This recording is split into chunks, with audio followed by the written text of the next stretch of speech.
Hello, welcome to another episode of Clinomic Radio bareng gue Denia.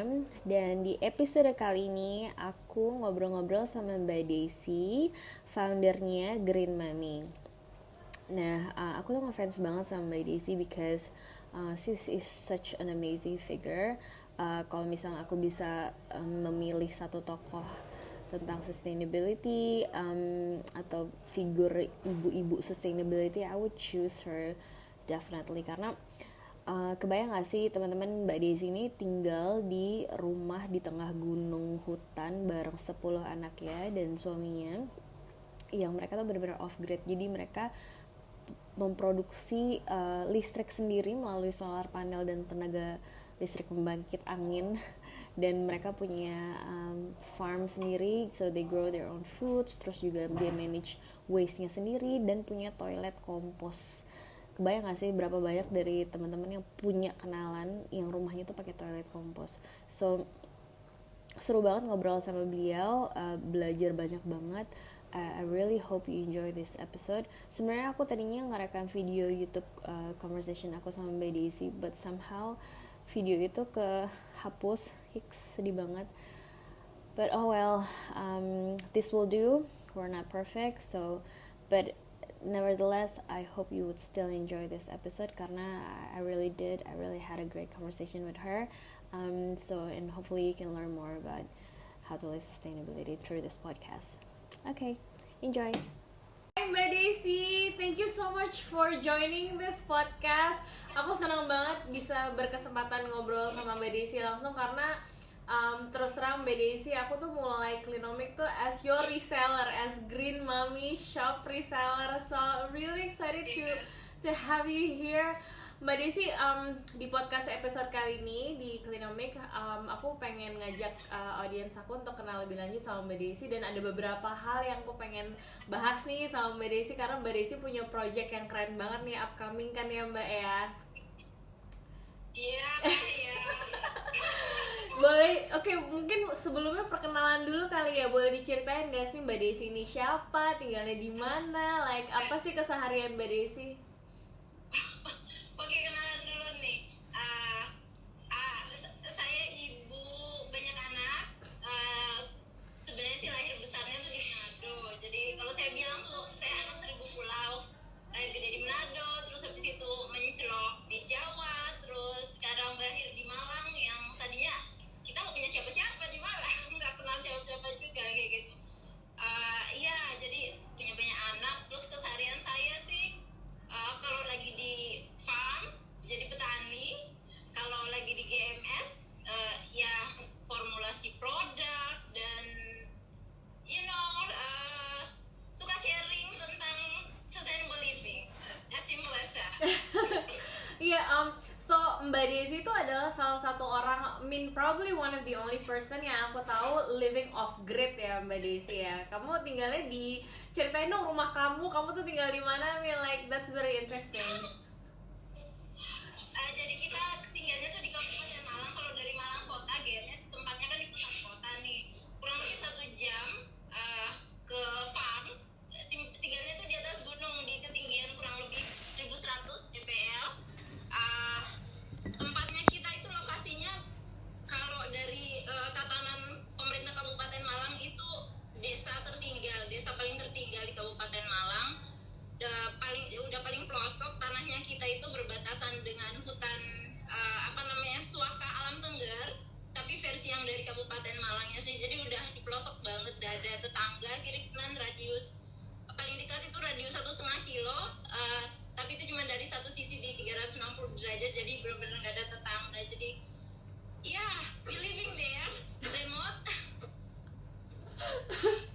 Terus so you saying that kan sebelumnya Mbak Desi ceritakan living off grid, terus habis itu tinggal benar-benar di hutan. So itu kamu kan ceritanya kayak nanam makanan sendiri, kayak kalian punya perkebunan sendiri gitu kan Mbak? Like I mean you love to talk about how to live sustainably gitu. Kayak apa sih feature rumah kamu yang di hutan itu, kayak yang feature sustainable-nya? Oke, jadi living off grid itu sebenarnya artinya itu cuma satu. Jadi off gridnya itu apa?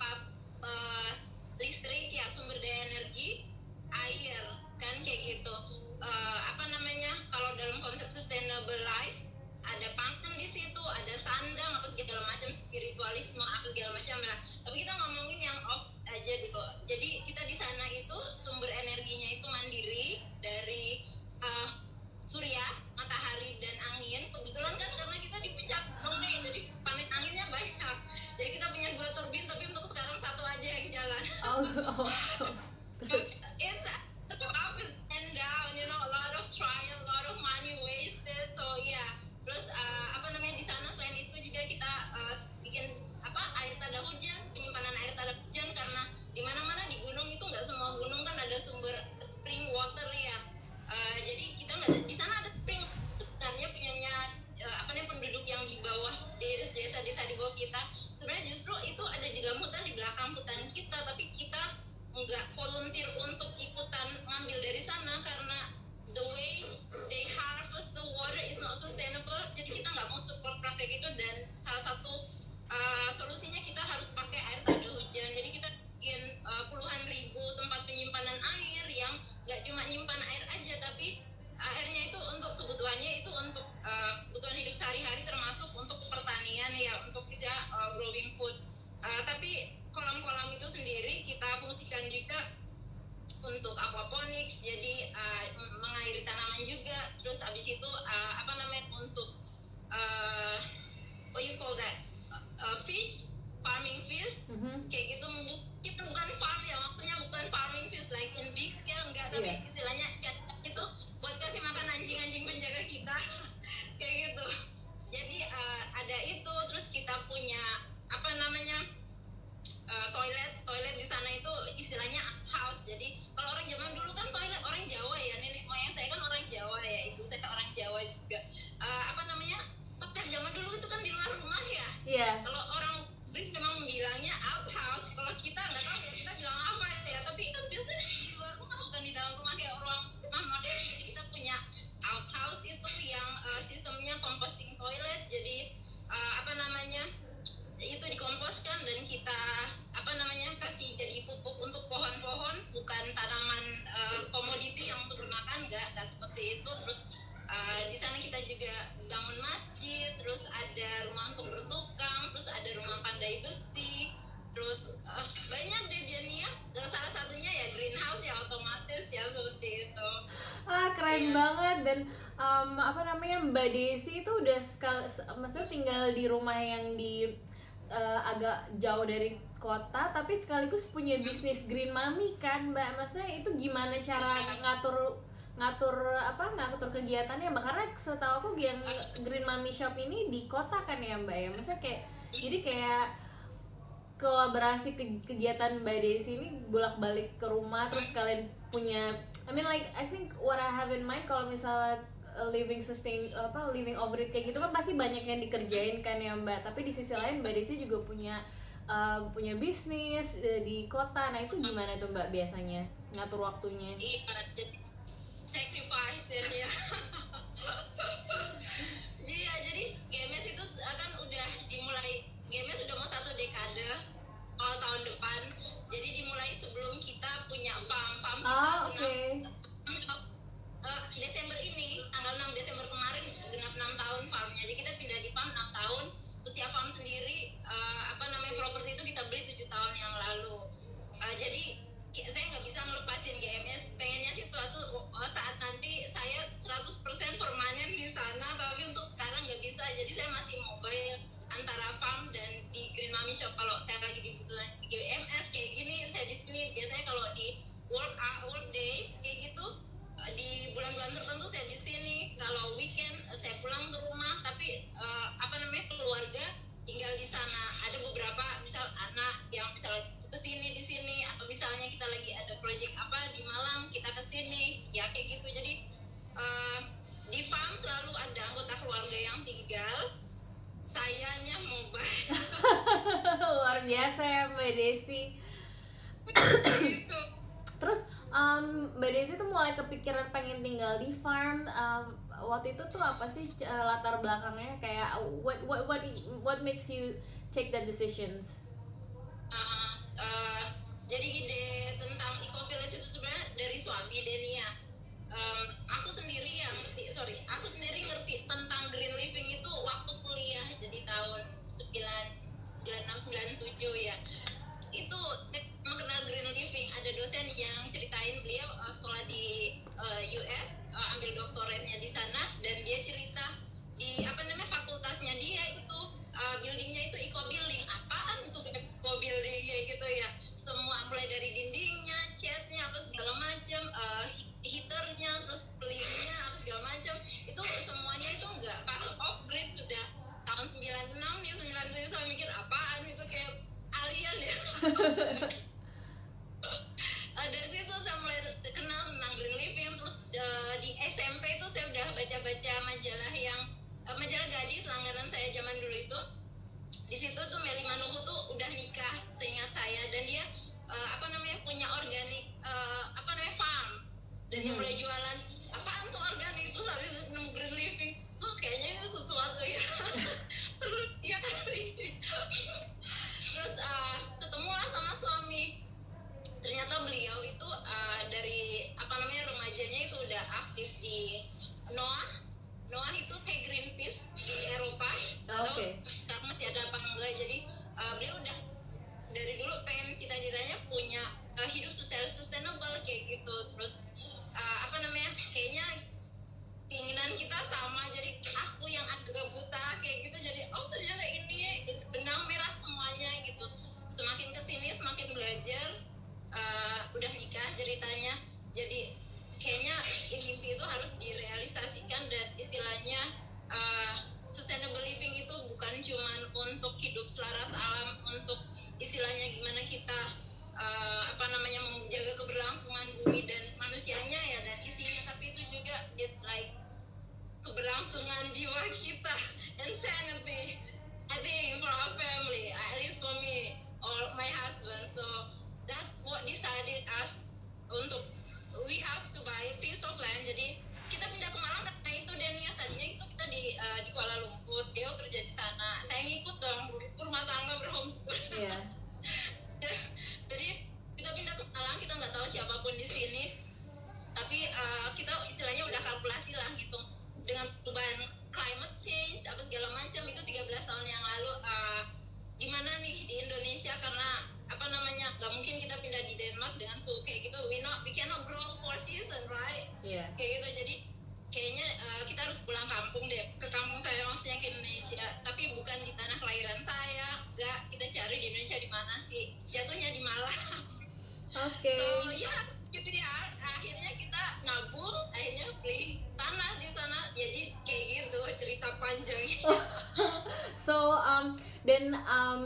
Tahun ini cerita kehidupan yang Mbak Desi ini diangkat untuk dijadikan film sama Kementerian Pendidikan ya Mbak Desi kalau nggak salah. Iya.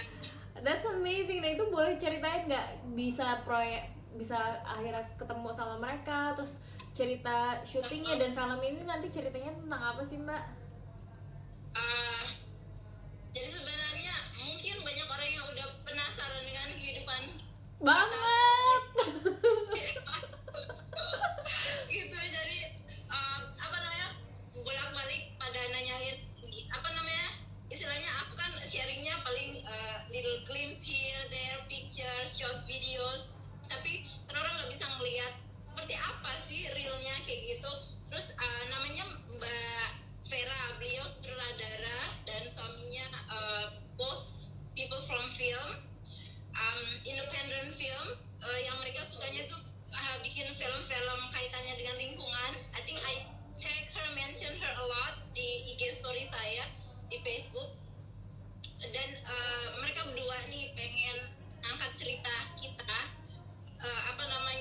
dan kebetulan diakomodasi lewat Dignas seperti itu, dan ya jadilah film itu 8 hari dalam seminggu kayak gitu. Itu kira-kira kapan tayangnya Mbak? Dan maksudnya kalau kita pengen nontonnya di mana gitu?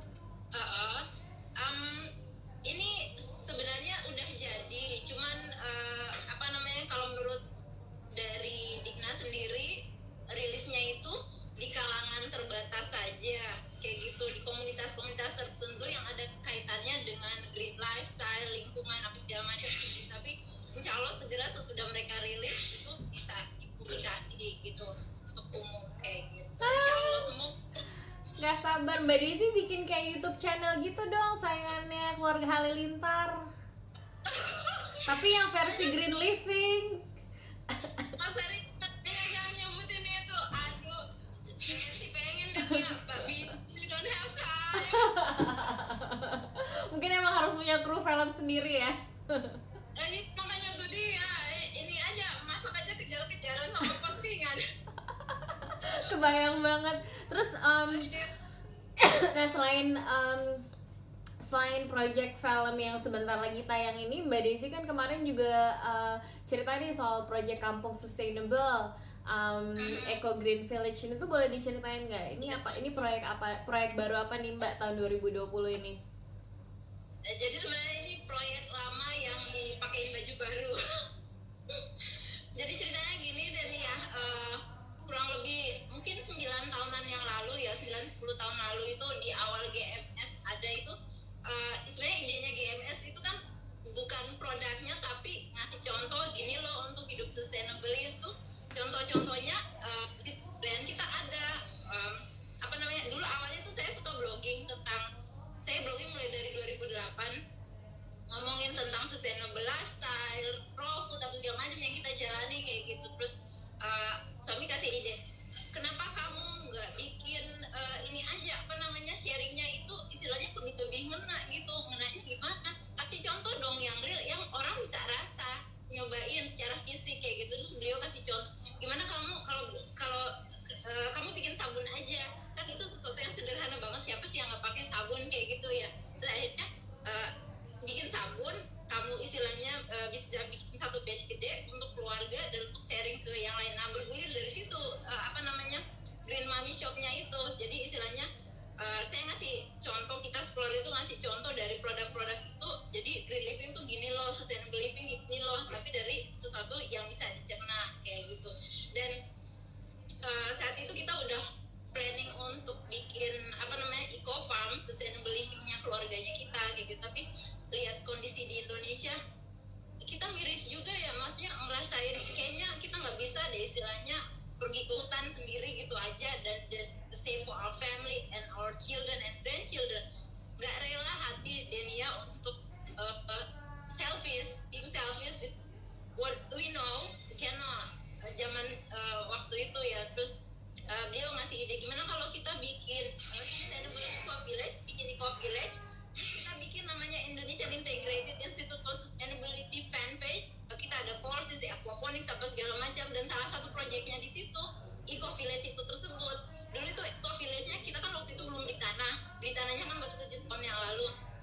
Jadi ide awalnya itu setiap apa namanya, yang kenal kita atau yang ingin support bisnis, bukan bisnis, support project ini, eco village ini, nyumbang 10.000 satu orang. Jadi misalnya hitungannya kalkulasi untuk bikin eco village dananya sekitar 1 miliar. Itu zaman 10 tahun lalu ya. Jadi bukan nilai yang besar kalau dibandingkan sama sekarang ya. Jadi berapa ya? Kalau nggak salah 1.000 orang atau 100.000 orang ya. I'm bad in math. Jadi istilahnya satu orang 10.000, nanti itu dapat 1 miliar kita semua. Jadi istilahnya kita bikin apa namanya, institution, yayasan. Kita udah bikin yayasan di zaman itu juga. Jadi itu tempat itu buat jadi istilahnya percobaan untuk masyarakat Indonesia, they can come for free to learn about sustainable life, and whoever who run the village can come and live there. They can have a piece of land, whatever, yang mendonasikan. Jadi ini project milik bersama kayak gitu. It doesn't work, so we close the idea untuk bikin eco village. Terus sudah kita pindah ke sana kurang lebih tahun 2016. Kita buka lagi eco village itu untuk umum, siapa yang tertarik apa segala macam. Tapi waktu itu movement green lifestyle atau zero waste atau anything related belum booming banget seperti 2 tahun 3 tahun terakhir ini ya. Jadi not really catching people mind, mereka kurang ngerti juga ya. Kalau di luar negeri itu udah ada sekitar dari 20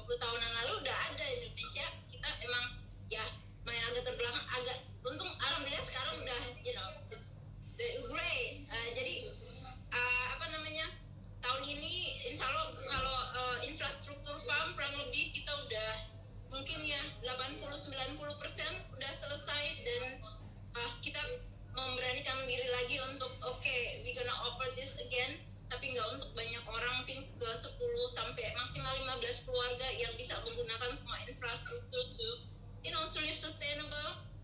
So yes. Cool. Nah ini kalau mau tahu lebih, misalnya nih ada orang yang dengerin atau nonton video ini terus tertarik nih pengen tinggal kayak di Eco Village ini bareng Mbak Desi atau belajar lebih banyak atau tahu lebih banyak, ini dapat infonya dari mana Mbak Desi? Untuk sekarang sih bisa DM aku langsung tadi IG atau di Facebook Desi Srihandi.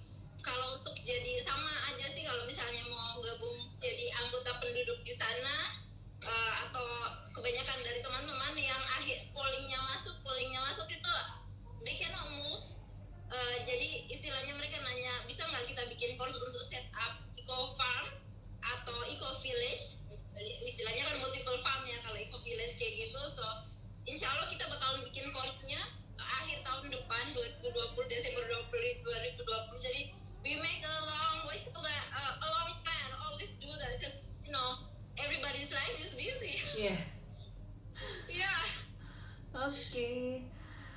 Okay, that's very interesting. Nah, Mbak Desi sendiri kan udah lumayan lama banget nih. I think you probably udah lama banget, udah puluhan tahun dan udah belajar banyak nih tentang living sustainable, dan kamu sendiri juga tinggal di rumah yang di tengah hutan, punya resource energi sendiri, semua dan air, dari semua tadi cerita kamu. Nah, buat kita nih Mbak yang masih newbies, yang baru pengen belajar, kayak do you have any tips for us on how to live sustainably, and then where do we start? It's very simple, but sometimes it makes your heart, feel like discomfort. Kalau saya nyaranin sih, nomor 1, cari dari hal yang paling mudah untuk dimulai, sesederhana water bottle, boring, but I mean it works, right? Yes, exactly. Jadi sesederhana dari apa yang kita udah punya, atau sustainable steps, day outside, inspirasi atau segala macam.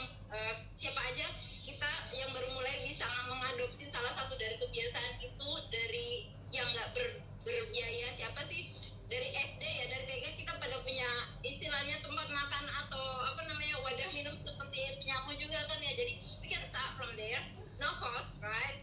Atau hal yang lainnya, mulai dari sesuatu yang paling menyakitkan. Biasanya itu menyakitkan di hati atau pikiran, mengganggu sadar kita gitu ya, misal sampah kayak gitu ya. Atau mulai dari sesuatu yang menyakitkan dalam artian mungkin kita punya penyakit ya secara fisik karena hal yang nggak sustainable tadi. Mungkin kita sangat sensitif dengan pestisida. Jadi kalau misal makan dengan makanan yang nggak organik, mungkin ada yang sakit perut lah, apa segala macam kayak gitu-gitu. Jadi ya, you can try both ways, mulai dari yang paling mudah atau mulai yang paling menyakitkan. Okay, thank you so much ya. Kenapa Mbak Desi? That will work. Yes.